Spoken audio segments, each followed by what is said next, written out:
Yosha from India. Assalamu alaikum, Sheikh. Bismillah. So in Surah Sad, Prophet Dawood alayhi salam, he was praying in his mihrab and two angels came to him in form of men, in form of two brothers. And this startled him and they basically wanted him for his consultation in their affair. Now, without going to the actual affair, since it would be too long for the call, their affair looked very obvious to human judgment, and Dawood alayhi salam also passed that obvious judgment. And immediately he realized he was wrong and then prostrated, asking Allah for forgiveness. Now, my question here is this story and evidence that it is important to hear from both the sides before passing the judgment? JazakumAllahu khair.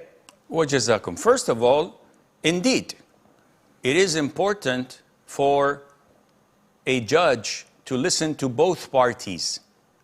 It was reported in the old stories of history, in the books of history, that a judge said, when a man comes to you with one of his eyes poked and bleeding, don't rule for his favor until you see his opponent, because his opponent may have lost both eyes.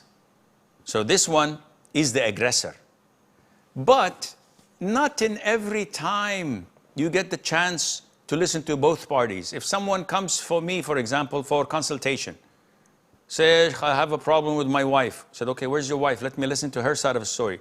He says she doesn't want to listen. She is totally against counseling and therapy.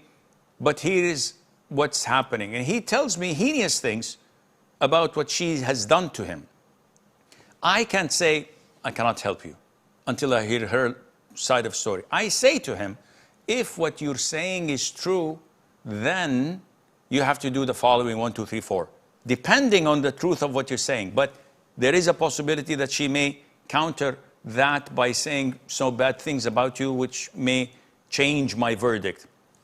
Number 2, the story of Dawood, as people of Tafsir say, Dawood realized that it is not the case that he was giving the ruling in that was wrong.